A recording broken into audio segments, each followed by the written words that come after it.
Let's get into this fourth example, and I'm going to turn up the heat a little bit here just to show you how far we can take this at the moment at this particular point in the course. So we're going to have this one. I love the sea. It calls to me. I feel I have a deep connection with it. It's something very spiritual. I learned to surf when I was just 12 years old, and I started diving when I was 18. When you grow up in Australia, they teach you to respect the ocean and its power. 85% of the population live within 50 kilometers of the coast, and learning to swim is considered an essential skill at school, one that can save your life there. Even though I work a lot, I still find time to dive, fish, and surf as much as possible.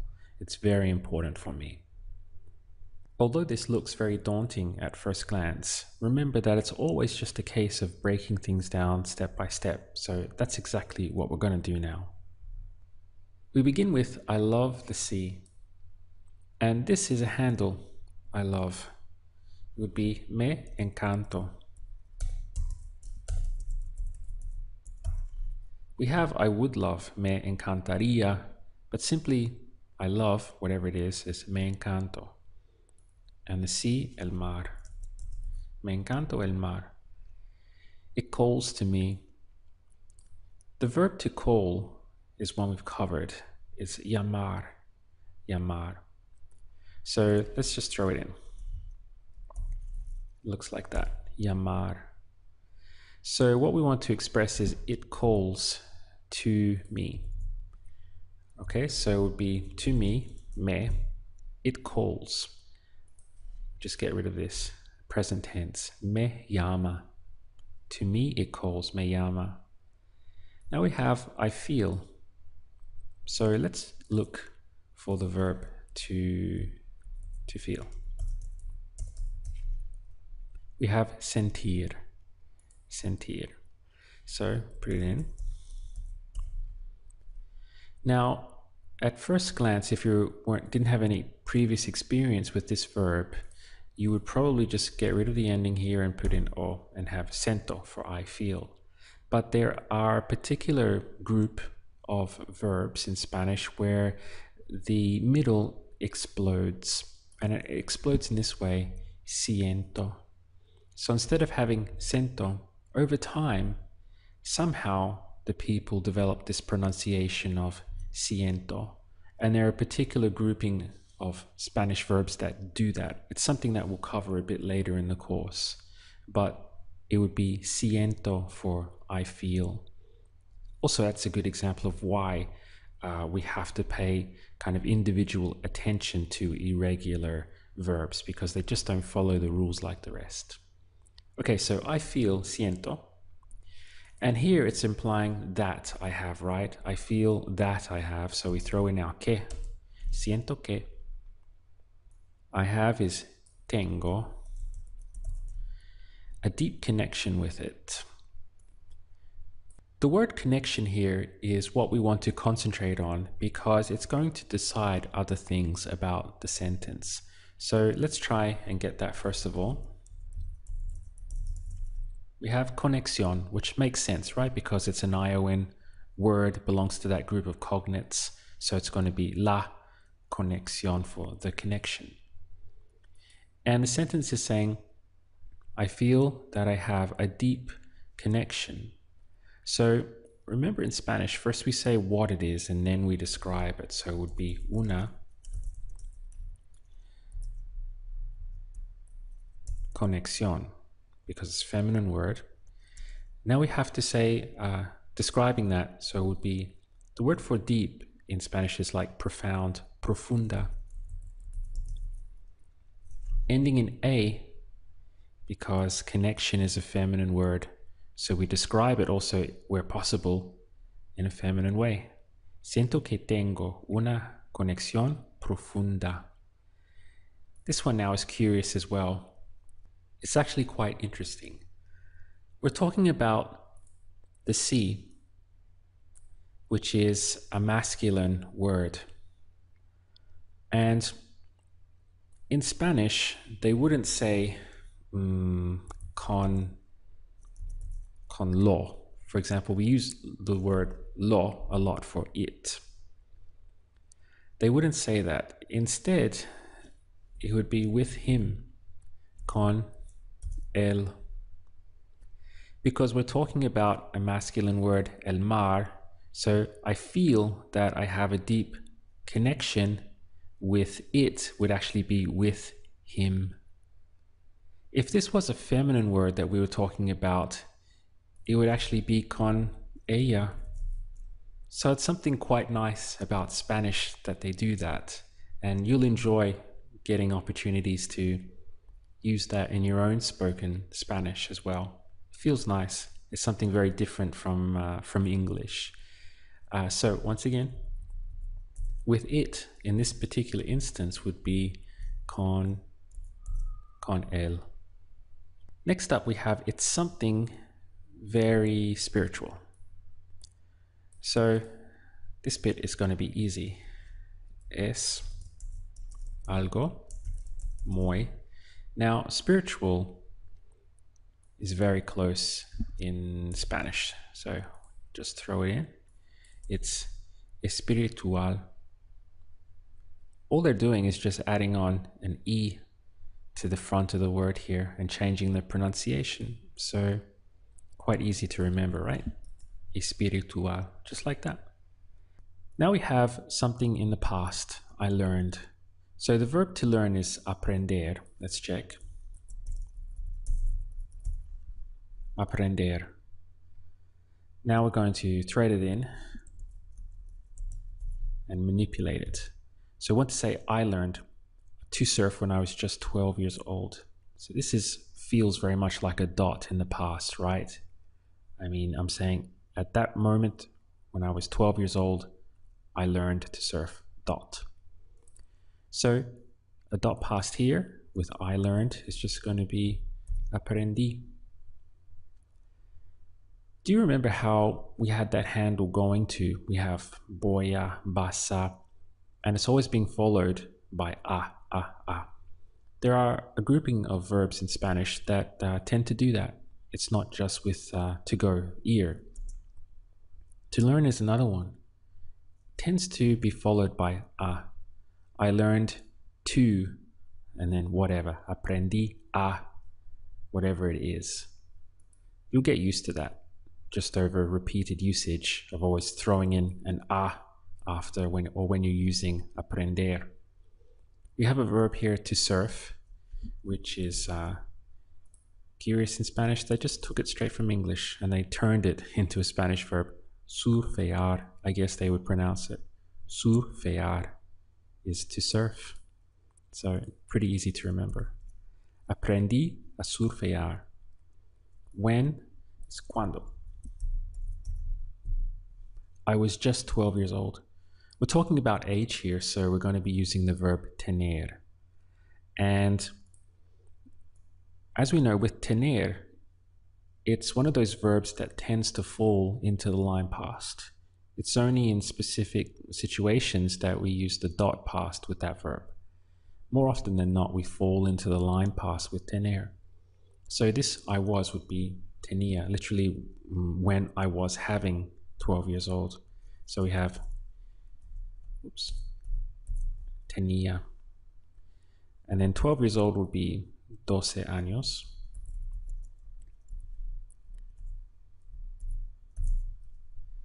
And the last thing here is just, well, what they would do is say only solo 12 años. So we have aprendí a surfear cuando tenía, when I was having only solo 12 años. The word for and is simply y. Now we have something else in the past. I started. To start, the verb is empezar. Let's see how that looks. It's showing me para comenzar, which you could use, but it doesn't feel quite right. Let's just put in start here, comienzo. This is the one that I'm looking for. You could use comenzar to commence, but empezar, I find, is the one that's more in general usage. Empezar, to start, an AR verb. Now the spelling of this one is very irregular as you conjugate it. Another example of where we would have to kind of examine this verb on its own, learn it on its own, because it flies in the face of a lot of the regular rules. But let's just take it. So we have empezar.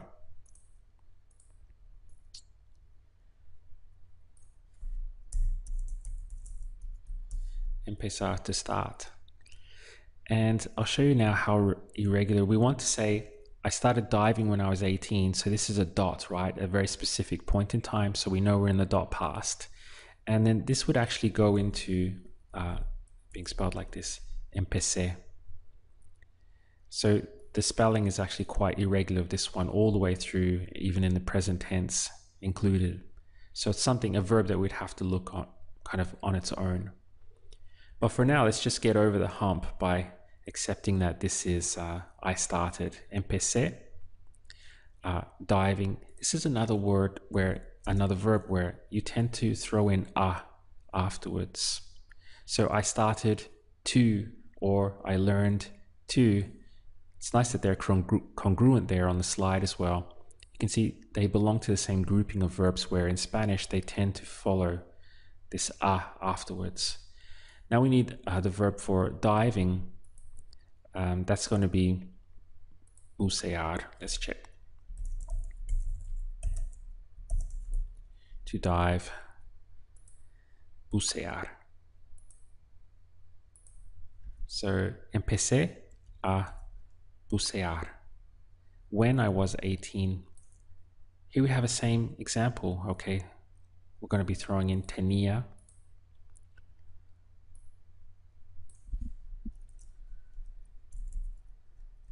Cuando tenía.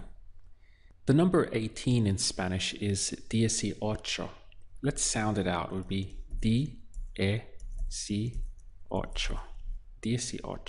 And we can check it as well. So 18, you can see D-E-C-18. And we needn't bother saying años here because the original translation is just when I was 18. Doesn't say anything 18 years old. So cuando tenía 18. Next up we have when you grow up in Australia. Okay, so when is going to be cuando. Now to grow up, we note from the previous translation that to grow up is crecer. So you grow up. Let's just throw in the raw verb. You grow up would be creces. Just like that, the S for you. Present tense. Cuando creces, when you grow up in Australia. Let's just be like in Australia. We don't need to change the spelling at all. Just the pronunciation. Cuando creces en Australia. Now we have another verb, teach you. What is to teach? It's going to be enseñar. Enseñar. Okay, let's add that in. And we want to say they teach you. So it would be to you, te, and then for they, enseñan. Just again, present tense. I'm manipulating the verb, just using the present tense. Cuando creces en Australia, te enseñan to respect. This is actually very close in Spanish. It's simply respetar.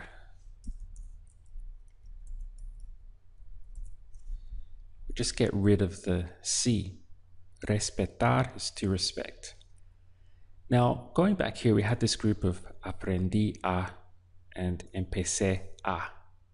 And enseñar is another verb where a lot of the time in Spanish, they throw in the a after you use it. So it's a good thing here how by chance we have this groupings helps me to illustrate the point to you here. So we would have te enseñan a Again, after enseñar, we tend to throw in a. And then to respect would be respetar. The ocean is el océano. And again, it's very close. And with an accent over the E. El océano. And its power. Let's just put in the E here. So the word for power, remember in our video series there on poder, it's a verb, but also it's a noun. So its power would be su poder. It functions both as a verb and as a noun. This 85%, we're going to split it up. So first of all, the number 85 is going to be 85.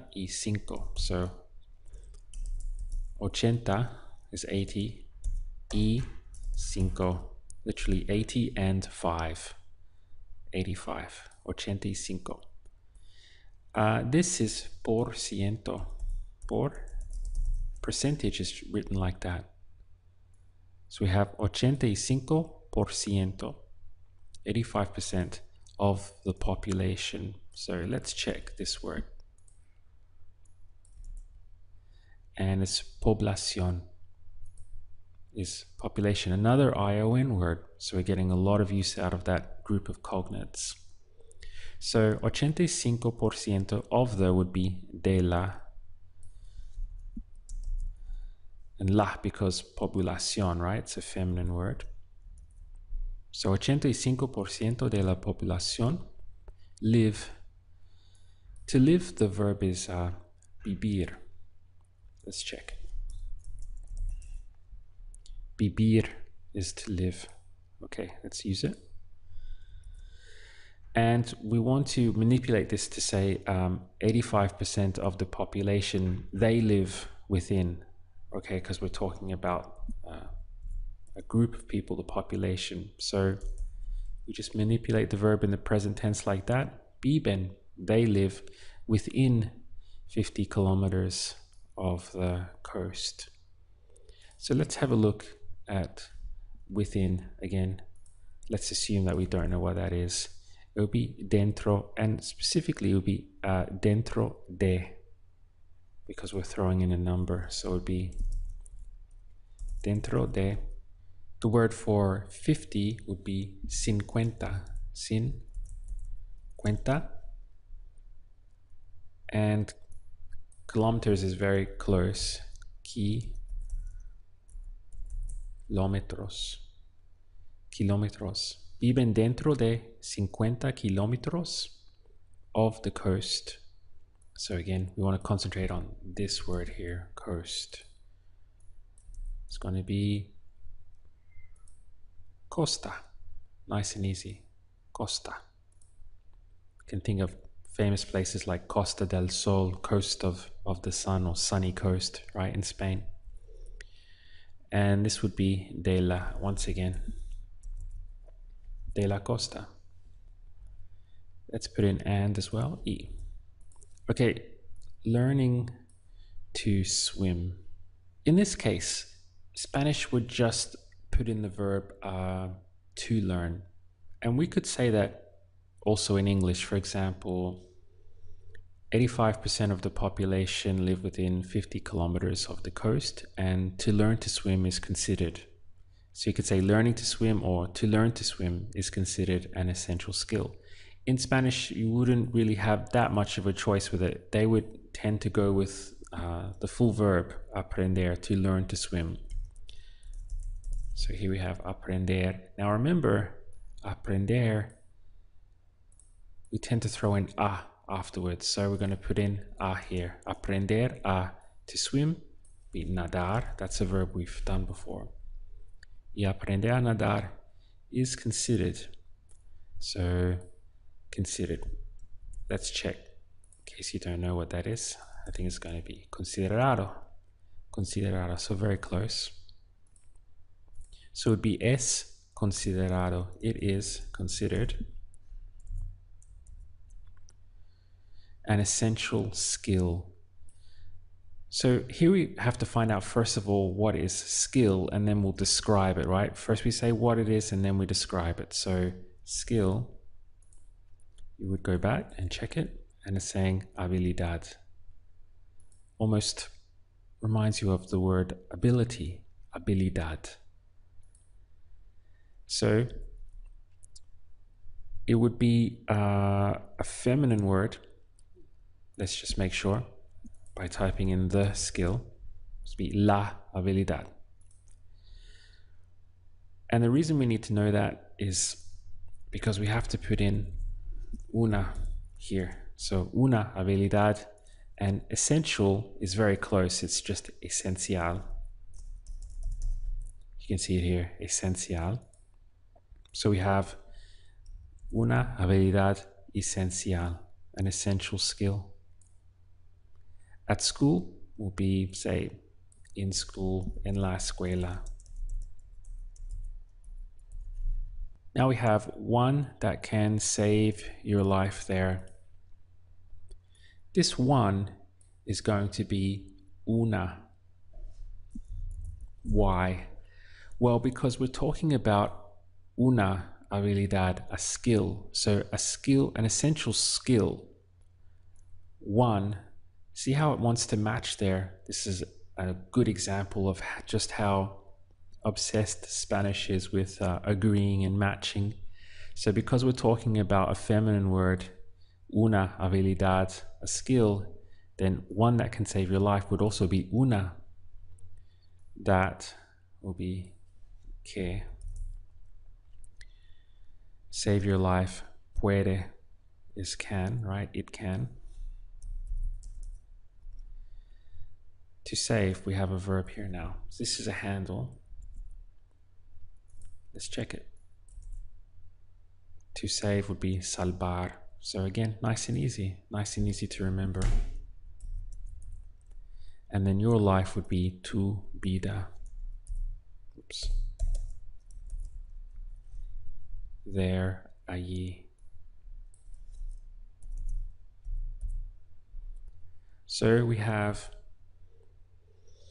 85% de la población viven dentro de 50 kilómetros de la costa, y aprender a nadar es considerado una habilidad esencial en la escuela, una que puede salvar tu vida allí.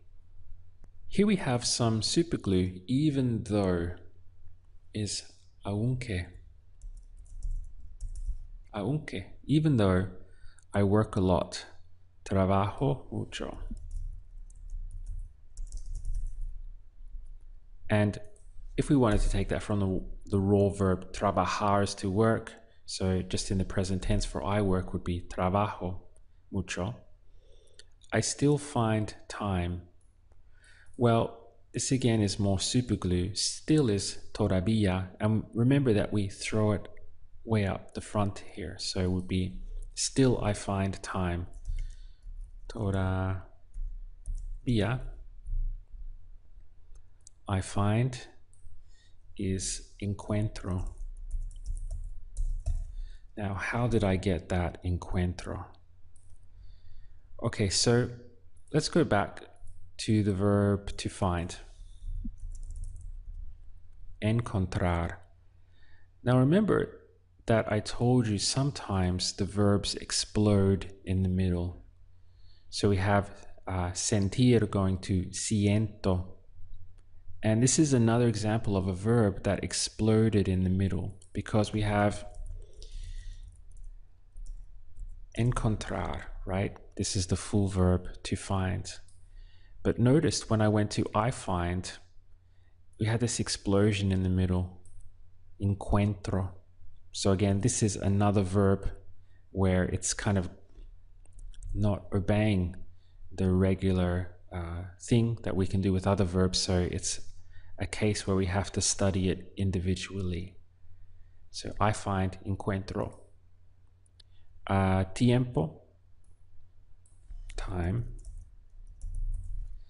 Now to dive, fish and surf, it's implying in order. I have time in order to dive, fish and surf. So to dive is bucear. fish is pescar, and surf we know is y surfear.